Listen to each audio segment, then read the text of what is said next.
जयगाव आता फोन केला होता तुम्ही. हा, कुठे आहे आता? आता मनमाडला आता.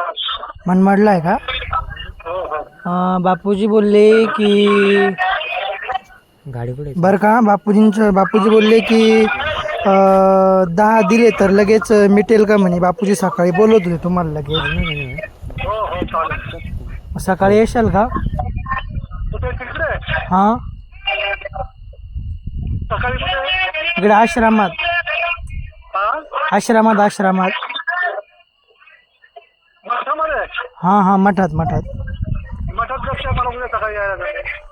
नेमकं बापूजी बोलले की मग असं 10 दिले तर लगेच मिटल का म्हणे. मग सकाळी बोलवत होते असं म्हणणं होतं बापूजींचं. मी नाही येऊ शकत ना मठामध्ये.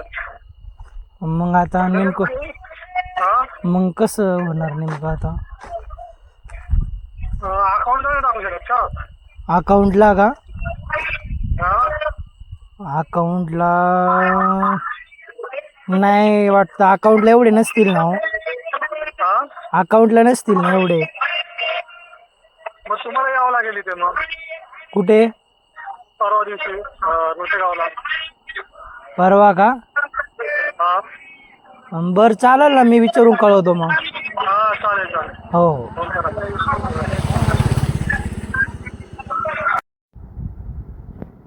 सर्वांना श्रीराम. अत्यंत महत्त्वाचा व्हिडिओ आहे हा. खास करून हा आपल्या राज्याचे मुख्यमंत्री फडणवीस साहेबांसाठी हा व्हिडिओ आहे. त्यांच्यापर्यंत हा संदेश पोचणं अति महत्त्वाचं आहे. काल या ठिकाणी गौतम साबळे नावाचा माणूस आमच्याकडे आला होता आश्रमामध्ये आणि त्याने सांगितलं की महाराज, मला फडणवीस साहेबांनी या ठिकाणी पाठवलं आणि त्यांनी 2 अकाउंट नंबर दिलेले आहेत, त्याच्यावर तुम्हाला अर्जंट 50 लाख रुपये टाकायचे आहेत. म्हटलं हे का टाकायचे? तर म्हणे हे तुमचं थोडंसं मीडियाद्वारे काही आश्रमात जी धक्काबुक्की झाली किंवा इतर काही ज्या घटना घडल्या त्याला खूप जास्त करून खोटं नाटक करून तुमची बदनामी केली, तर ते सगळे प्रकरणं दाबण्यासाठी फडणवीस साहेब मदत करणार आहेत. आणि पहिले तर सांगितलं की कॉल जेव्हा आला तेव्हा सांगितलं की मी मंत्रालयातून येतोय आणि बावनकुळे साहेबांशी संबंधित काम आहेत. त्यानंतर मला घ्यायला रोटेगावला या. तर आपला आकाश फलाने नावाचा मुलगा सेवक आश्रमातून रोटेगावला त्यांना घ्यायला गेला. ते रेल्वेने मुंबईहून आले. मी बदलापूरचा आहे, गौतम साबळे असं तो व्यक्ती नाव सांगतो.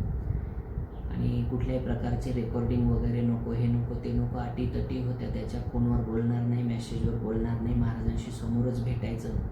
मग म्हणून आम्ही तिकडे पलीकडे 200 फूट लांब जांभळीच्या झाडाखाली सावलीत जाऊन आम्ही मीटिंग घेतली. पाऊण तासापर्यंत त्या ठिकाणी मीटिंग चालली. त्यामध्ये तो माणूस मला फडणवीस साहेबांनी पाठवलं 50 लाख रुपये तुम्ही टाका. म्हटलं 50 का टाकायचे?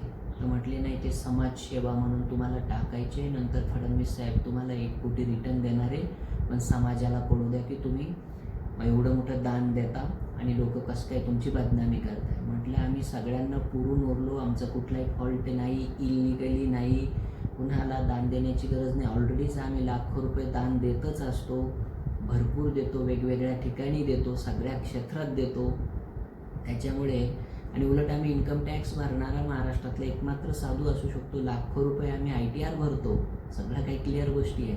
इथे षडयंत्र करणारे करत राहतील. सनातन आमच्या आडून सनातन धर्माला बदनाम करण्यासाठी. म्हणजे बघा, जो रावसाहेब साबळे नावाचा माणूस जेऊरमध्ये आला, ज्यांनी लोकांना भडकवलं, पुतळे जाळा, आंदोलन करा, हे ते करा, त्याच्यातनं मीडियाला पैसे देऊन खोटं नाटं सांगून ह्यांनी पहिले आम्हाला बदनाम केलं.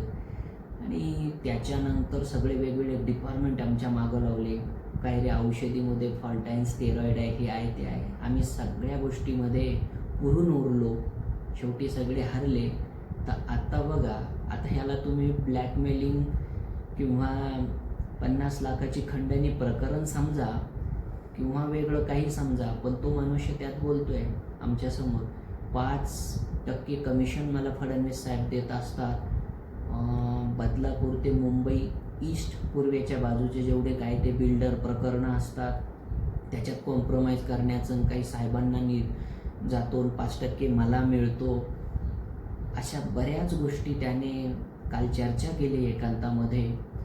बरेचसे पुरावेही आम्ही तुम्हाला देऊ. त्याचा फोटोही तो आश्रमात आल्याचं सध्या तो तुम्हाला इथे बघायला मिळेल. त्यानंतर निघून गेल्यावर मग आम्ही पुन्हा सेवकाला सांगून त्याला कॉल केला की 50 लाख नाही 10 लाख देतो, कुठे घेणार, कसे घेणार. तर त्यावर तो कॉलवर बोलतोय की मला घ्यायला पुन्हा रोटेगावला या परवा, किंवा मग ऑनलाईन महाराजांना म्हणा टाकून द्या. तर बघा हे किती वाह्यात प्रकरणं कुठच्या कुठं चाललेले आहे आम्हाला बदनाम करण्यासाठी. ब्लॅकमेलिंग, खंडणी. आता आम्ही यामध्ये केस करणार नाही. फडणवीस साहेबांनीच स्वतः आता यावर ॲक्शन घ्यायची आहे.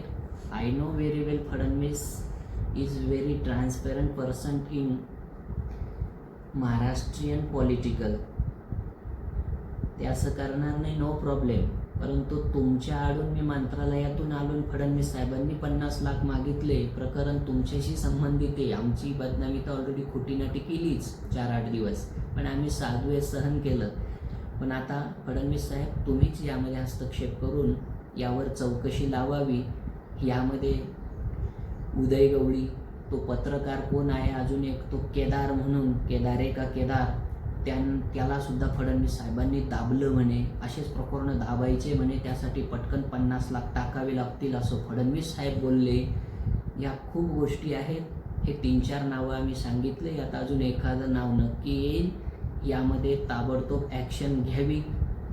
यासाठीच आम्ही हा व्हिडिओ आज साहेबांपर्यंत पोहोचवण्यासाठीच सोशल मीडियावर टाकला. केस आम्ही नाही करणार, साहेबांनी करायची. आता बाकी पुरावे तर आम्ही देऊ. श्रीराम.